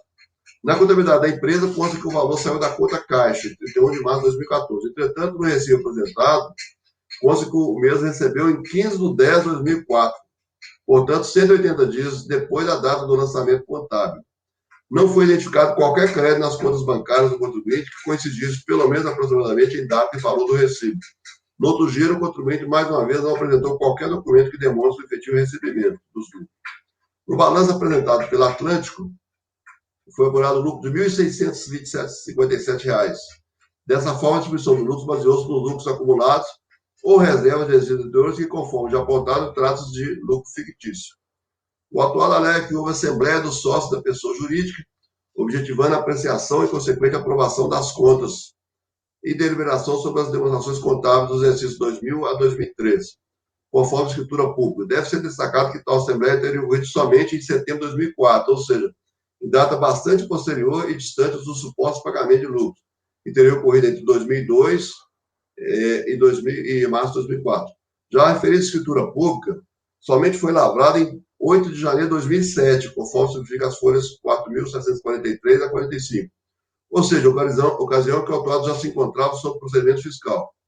Pelas informações inconsistentes, constando dos livros e documentos apresentados pelo contribuinte, devido ao não cumprimento da legislação comercial fiscal, pela não apresentação de documentos, então pouco o pagamento e recebimento de tais lucros, assim como os demais elementos declarados, como isentos ou não tributáveis, tais valores não foram considerados como origem de recurso na planilha de variação patrimonial. Decisão essa que entendo acertada de acordo com o evidenciado nos autos. Dinheiro em espécie. Acontece o recorrente o fato de a autoridade não ter considerado na planilha de variação patrimonial a integralidade dos valores relacionados aí, por ele declarados como dinheiro em espécie, mantidos em moeda nacional. Conforme é apontado no relatório, acatando alguns dos argumentos apresentados na impugnação, entendeu a autoridade julgadora de piso por considerar como recurso ou origem na parte de variação patrimonial alguns valores relativos a dinheiro em espécie, declarados pelo contribuinte. Com efeito, foram efetivamente consideradas, no julgamento de piso, as sobras de recursos declarados pelo autuado, conjugadas com os saldos apurados pela fiscalização na planilha de variação patrimonial. Folhas 4595 a 4597, 4599 e 4601. Tendo sido tratados como se segue. Foi acatado o pleito do contribuinte, considerados como origem de recurso, em janeiro de 2001 e janeiro de 2002, os valores declarados tempestivamente nas respectivas declarações como dinheiro em espécie, de 3.440 e 9.240. No ano calendário de 2013, entretanto, a autoridade apurou variação patrimonial descoberta, em 31 de 12 de 2002, no valor de 44 mil. Ou seja, não foi apurado para o início de 2003 qualquer saldo de valor que pudesse ser considerado. Sequer possuía saldo, ao contrário, foi apurado que sequer possuía saldo suficiente para cobrir suas despesas no referido ano calendário, o que contraria qualquer afirmação de que poderia ter saldo de recurso em dinheiro. Se isso fosse verdade, tal saldo aumentaria a variação patrimonial descoberta, vez que seria computado como origem de recurso. Por tais motivos, não foi acatado o pleito do contribuinte para se incluir como origem de recurso no ano calendário seguinte, janeiro de 2013, a importância declarada como dinheiro em espécie no valor de 14.363. Da mesma forma, a autoridade fiscal apurou em dezembro de 2003 um saldo positivo disponível para o mês seguinte, no valor de 70.998. O contribuinte declarou que detinha dinheiro em espécie na mesma data, no valor de 113. Assim, somente foi considerado como recurso, como dinheiro em espécie, o valor de 70.998. Assim, demonstrado que o tema foi corretamente tratado no julgamento de piso, sendo considerados saldos declarados pelo autuado, mas ajustados nos exercícios em que se demonstrou com consistência, com os valores apurados no trabalho de auditoria, deve ser mantido o lançamento com os reparos realizados pela autoridade julgadora de primeira instância. Cotas da pessoa jurídica Placense e Castanaro. Alega autuado ter havido grave equívoco com relação ao valor de 405 mil, escrito pela fiscalização como dispêndio de aplicação na planilha de variação patrimonial no mês de julho de 2002, a título de cotas de empresa Placense e Castanaro. Relata que, por meio do instrumento particular de cessão de cotas, apresentado ainda na fase da auditoria, os então sócios Martinelli e Dalcanari, na condição de cedentes titulares e detentores de 900 mil cotas do capital social da construtora, cederam ao autuante e ao senhor Ernesto a totalidade das citadas cotas, pelo valor de R$100 mil. E que, ainda segundo suas informações, simultaneamente ao referido instrumento foi confeccionado e celebrado o instrumento da quarta alteração contratual da empresa, subindicada com a retirada dos citados cedentes e ingressos dos cessionários. Ressalva que o instrumento particular de cessão de cotas em tela é datado de 17 de julho de 2002, com reconhecimento de firma dos firmatários, e selo de autenticidade datado de 18 de julho de 2002. Tudo amparado pela legislação vigente e revestido de absoluta legalidade. Oportuno reproduzir os seguintes passagens do recurso apresentado relacionado ao tema. Devido à cessão de cotas em questão e à consequente alteração contratual, o quadro societário resumiu-se a Roberto e o recorrente e Ernesto, passando a empresa a se denominar incorporadora e consultora Placência e Castanhari. Como a exceção se operou pelo valor de R$100 mil e, passando o Roberto a ser detentor de 50% das cotas, declarou citada aquisição na declaração pelo correto e exato valor de R$50 mil. Portanto, é latente e inconcebível o erro patrocinado pelo auditor, que considerou como dispêndio 450 mil, a totalidade das cotas, e não o seu efetivo valor pago e declarado. Reitera-se que a parcela das cotas, 405 mil da empresa incorporadora e consultora, que cabe ao Roberto, foi adquirida por R$50 mil, conforme declarado em sua declaração de bens. Entretanto, os julgadores forçadamente invocam a quarta cláusula contratual da empresa para alegar que o recorrente teria adquirido por R$450 mil, e não as 405 mil cotas. Ora, citada alegação reveste como absurda, fantasiosa e desprovida de qualquer fundamento fático, pois que resta exarado na supracitada alteração somente o seguinte: Roberto Carlos Castanhari, que nada possui, adquire do sócio retirante 400 mil cotas no valor de R$405 mil, já integralizados em moeda corrente nacional. Por óbvio que essa cláusula não externa que o recorrente tenha obrigatoriamente adquirido citada cota por R$405 mil. A empresa em questão vinha passando por enormes dificuldades, necessitando urgentemente de investimento, bem como do ingresso de recursos para a continuidade e aprimoramento de suas atividades. Isso obrigou seus sócios a cederem suas cotas ao recorrente Ernesto pelo preço declarado de R$100 mil, conforme o contrato celebrado na ocasião, dos quais o contribuinte pagou metade, 50 mil. Ademais, não existe no nosso ordenamento jurídico, pacto, previsão que proíba a alienação de bens e direitos por preço diminuto ou mesmo exorbitante, desde que expressamente acordado entre as partes. O fato é que citadas operações encontram-se concretamente amparadas em documentação água idônea e observantes os distintos ditames da lei. Entendeu a escalação? Entendimento esse mantido pela autoridade julgadora de piso, que da leitura da cláusula terceira, da quarta cláusula contratual, contatos que o contribuinte teria adquirido as 405 mil cotas, efetivamente pelo valor de R$1 a cota, totalizando R$450 mil, 405 mil.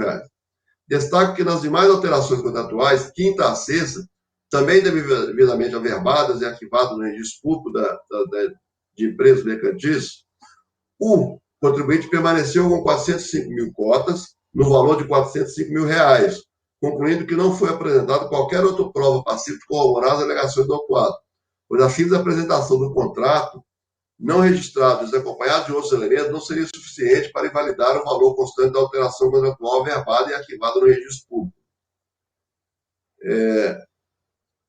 A discussão centra em definir o correto valor pelo qual foram adquiridos pelo autuado as cotas da incorporadora.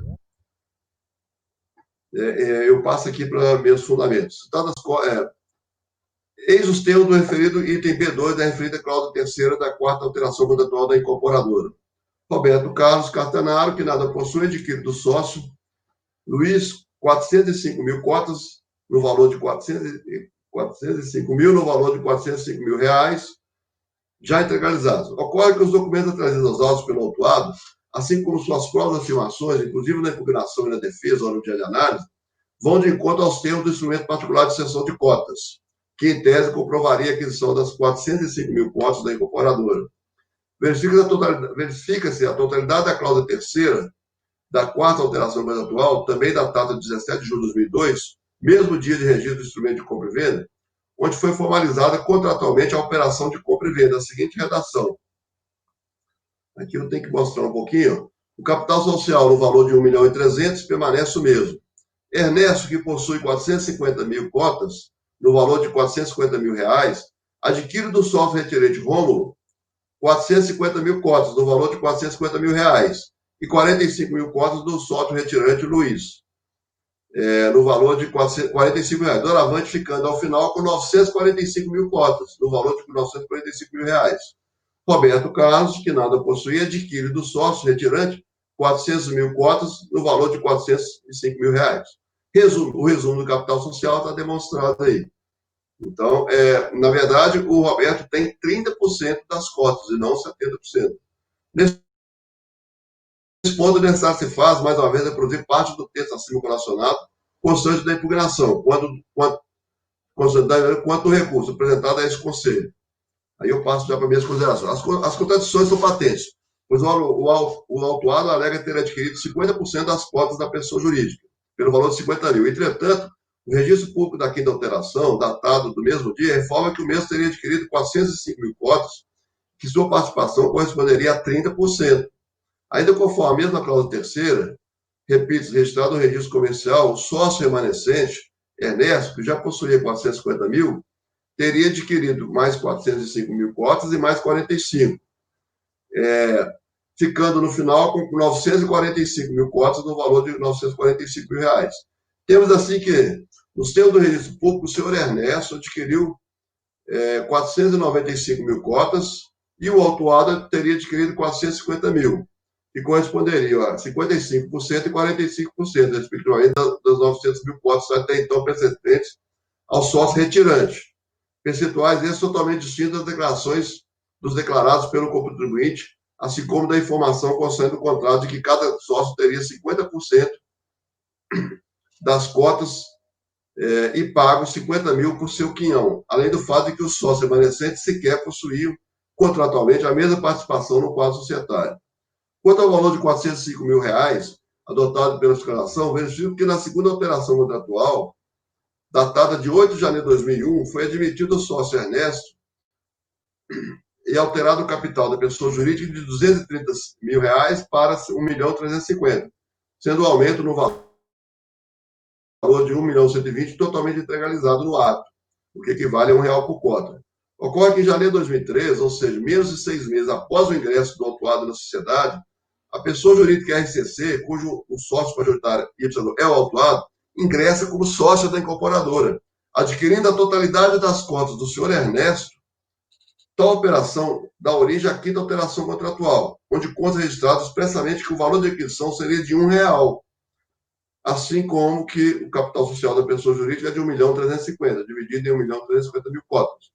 Valores esses que coincidem com o valor atribuído pela fiscalização para a operação de compra de 455 mil cotas pelo autuado. Tais fatos, números, desabonam e comprometem totalmente a credibilidade do instrumento particular de cessão de cotas, apresentado pelo autuado, ao passo que respalda o procedimento adotado pela autoridade fiscal lançadora, devendo, portanto, ser mantido. Fluxo financeiro, preclusão. Sob esse título, argumenta o autuado que valores relativos a cotas da sociedade Camboriú e da sociedade Warren, além dos automóveis BMW 320 no valor de 75 mil, em nome da sobrinha do recorrente, Camila, a Mercedes SLK no valor de 45 mil, em nome de outra sobrinha, Aline, não poderiam ter sido incluídos na planilha de variação patrimonial, uma vez que, mesmo se tratando de bens de sua propriedade, teriam sido declarados pelos laranjas e com pagamento dos respectivos tributos.